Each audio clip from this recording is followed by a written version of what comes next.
Assalamualaikum warahmatullahi wabarakatuh. Halo semua. Perkenalkan, kami dari kelompok 1 yang beranggotakan Bambang Prasetyo, Fajri Noprizal, Liza Permatasari, Nelly Agustin, dan Nopi Santi. Pada kesempatan ini, kami akan menjelaskan hasil diskusi mengenai konsep dan teori belajar pada mata kuliah, pemahaman tentang peserta didik dan pembelajarannya. Untuk pertanyaan pertama, berikan penjelasan bagaimana penerapan teori behavioristik, teori sosial kognitif, dan teori konstruktivisme di dalam kelas. Baiklah, saya akan menjelaskan bagaimana penerapan teori behavioristik di dalam kelas. Belajar menurut teori behavioristik adalah perubahan tingkah laku sebagai akibat adanya interaksi antara stimulus dan respon. Adapun penerapannya di dalam kelas, pertama, guru harus menyusun materi atau bahan ajar secara lengkap, dimulai dari materi sederhana sampai materi kompleks. Kedua, dalam proses pembelajaran, guru lebih banyak memberikan contoh berupa instruksi selama mengajar. Ketiga, saat guru melihat ada kesalahan, baik pada materi maupun pada siswa, maka guru segera memperbaiki. Keempat, guru memberikan banyak latihan agar terbentuk perilaku atau pembiasaan yang diinginkan. Kelima, evaluasi berdasarkan perilaku yang terlihat. Dan yang terakhir, guru dituntut memiliki kemampuan memberikan penguatan baik dari sisi positif maupun sisi negatif. Baiklah, saya akan menjelaskan penerapan teori sosial kognitif. Beberapa kegiatan yang dapat dilakukan oleh seorang guru dalam pembelajaran kognitif. Yang pertama, meminta siswa untuk merefleksikan pengalaman mereka dalam bentuk laporan harian tentang kegiatan apa saja yang mereka lakukan. Yang kedua, mendorong diskusi berdasarkan apa yang diajarkan dengan meminta siswa untuk menjelaskan materi pembelajaran di depan kelas. Yang ketiga, membantu siswa menemukan solusi baru untuk suatu masalah dalam mengembangkan cara berpikir kritis. Selanjutnya, membantu siswa dalam mengeksplorasi dan memahami bagaimana ide-ide bisa terhubung. Dan yang terakhir, guru bisa meningkatkan pemahaman dan ingatan siswa melalui penggunaan visualisasi dan permainan dalam menyampaikan materi. Baiklah, saya akan menjelaskan mengenai teori belajar konstruktivisme. Pengertian dari teori belajar konstruktivisme adalah teori belajar yang mengedepankan kegiatan mencipta serta membangun dari sesuatu yang telah dipelajari. Kegiatan membangun atau konstruktif dapat memacu siswa untuk selalu aktif, sehingga kecerdasannya akan turut meningkat. Tujuan dari penerapan teori ini adalah satu, untuk membantu siswa dalam memahami isi dari materi pembelajaran. Yang kedua, untuk mengasah kemampuan siswa untuk selalu bertanya dan mencari solusi atas pertanyaannya.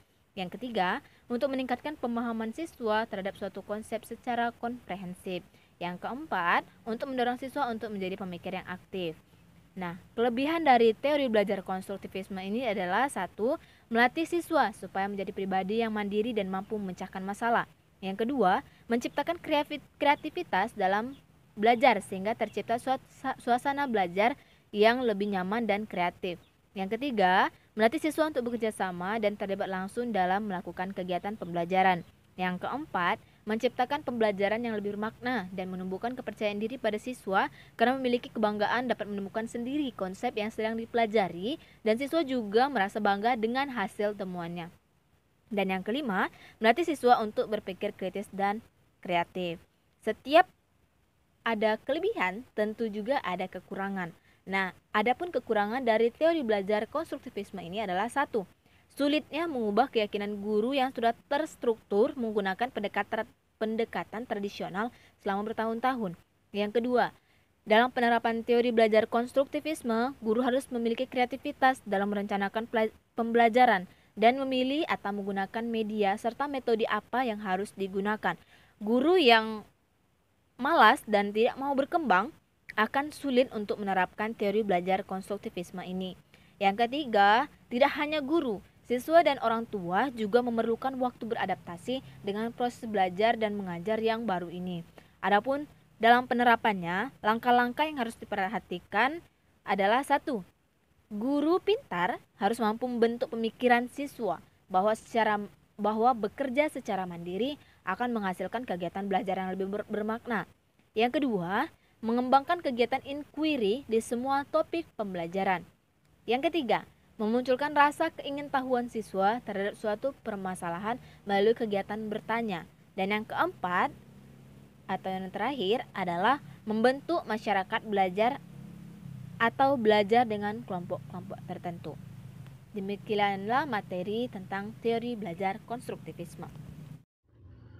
Selanjutnya adalah model-model pembelajaran apa saja yang terbentuk berdasarkan prinsip konstruktivisme. Teori konstruktivisme menekankan peran aktif siswa dalam membentuk pengetahuan. Proses pembelajaran secara substansial dapat dimaknai sebagai suatu proses pengembangan moral keagamaan, aktivitas, dan kreativitas siswa melalui berbagai interaksi edukatif dan pengalaman belajar. Inti dari teori konstruktivisme dapat ditemui dalam pembelajaran kooperatif, model belajar penemuan atau yang sering disebut dengan inquiry, model jigsaw, cooperative scripting, model investigasi kelompok, dan contextual teaching learning atau yang sering disingkat dengan CTL. Nah, mengapa model-model tersebut memiliki prinsip konstruktivisme? Contohnya saja pada model pembelajaran contextual teaching learning. Sebagai model pembelajaran, contextual teaching learning ini mengaitkan antara materi pembelajaran dengan situasi dunia nyata yang berkembang dan terjadi di lingkungan sekitar siswa, sehingga siswa atau peserta didik mampu menghubungkan dan menerapkan kompetensi hasil belajar dengan kehidupan sehari-hari mereka. Selain itu, dalam proses pembelajaran dengan menggunakan CTL ini, guru perlu memperhatikan beberapa hal sebagai berikut. 1. Memberikan kegiatan yang bervariasi sehingga dapat melayani perbedaan individual siswa. Yang kedua, lebih mengaktifkan siswa dan guru mendorong berkembangnya kemampuan baru. Bagaimana? Paham bukan mengenai model-model pembelajaran yang memiliki prinsip konstruktivisme?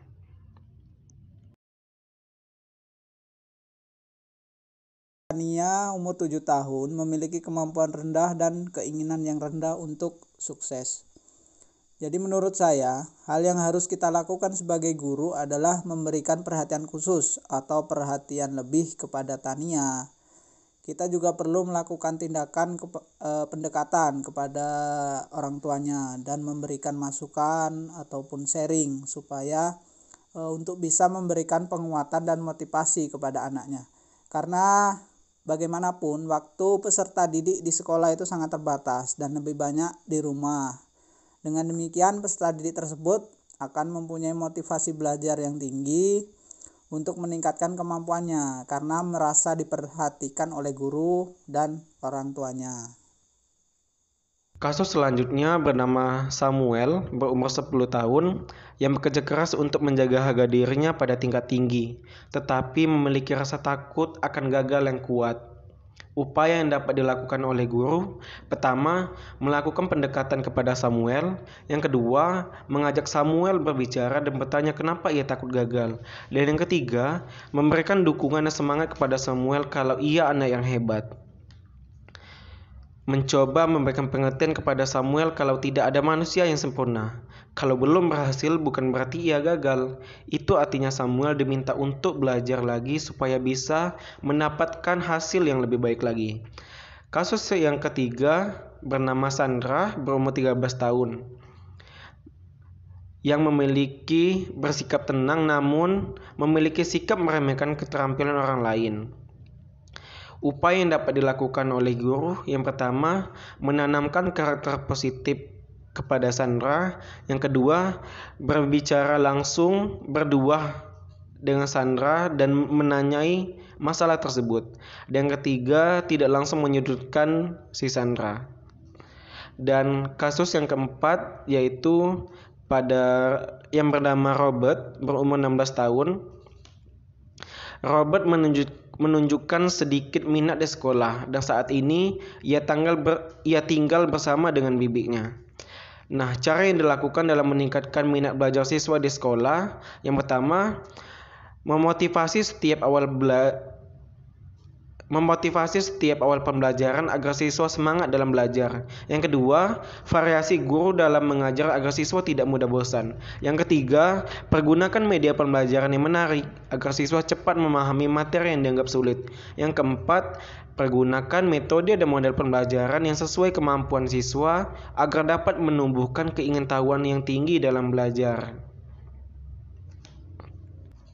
Nah, itulah upaya guru yang dapat dilakukan dalam meningkatkan motivasi para siswa yang ada di kelas.